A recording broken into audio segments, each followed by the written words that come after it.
It just seems like in the beginning we thought we would never make it a year, then another year, and there was just so much adversity the first 10 years. It was just crazy. I mean, the cops were always coming in and beating us up, and it was horrific on a Saturday night when we'd be packed and they would come in at midnight and turn the lights up with their billy clubs and just beat us. Nobody wanted us there. The building was black with no windows and no sign. It was difficult. We just persevered because there was no other place. It kind of became, a sacred place where people could come and tell their stories and be who they were. And we were just, my business partner, Jim Anderson, and I were just determined to keep it open. And it was that determination, the first 20 years that got it to be 45 years. Yeah. How are you able to like overcome that adversity? I mean, like that's a lot to deal with for a while. There was no choice. When I was 17, I saw someone murdered in Loring Park with kids with the baseball bats. And it took me until the third police car to find somebody to respond to it. This was in 1967 when I was a freshman at the U. And I was just so outraged by it. There was just no going back. And that's really what gave us the perseverance was to keep a safe place for people could come and be themselves and tell their stories. There was nobody else to take care of our own tribe, our own people, um, except the bar, really. And that's what kept us there, kept us open.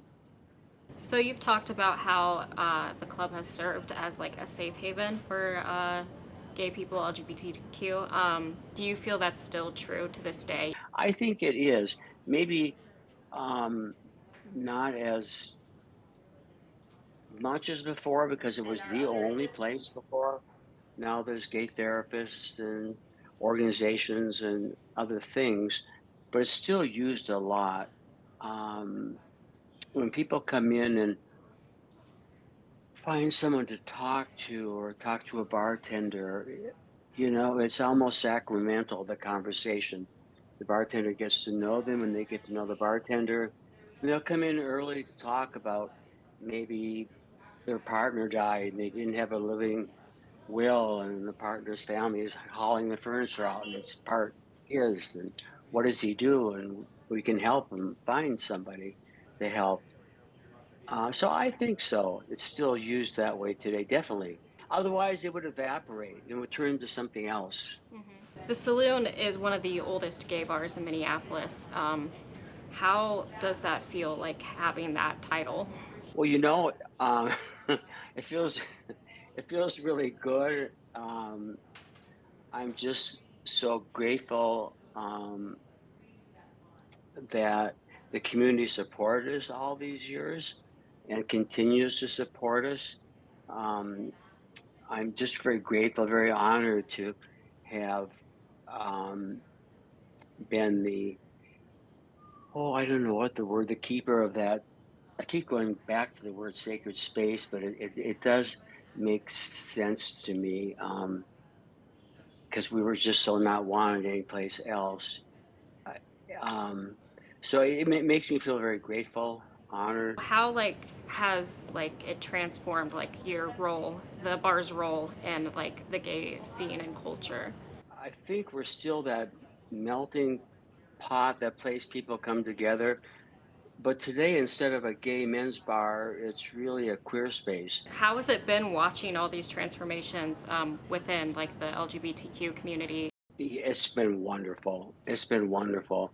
When gay marriage, if I'm calling it correctly, passed and the governor signed it, um, I felt for the first time in my life like I was part of the fabric of America. And that summer, I was at a friend's cabin and the fireworks went off, and it was the first time that I felt like I belonged, like I was part of the country. It was also my country. It was also something I thought I'd never see in my lifetime. What do you see in store for the future of the saloon? Well, I think it's always, I hope, remain a space where people can come together and celebrate who they are and be themselves and tell their stories without judgment. Um, and who that comprises, I'm sure will change over time. And I don't know, of course, what that will look like 20 years from now. The evolution of the last 45 years, having seen that.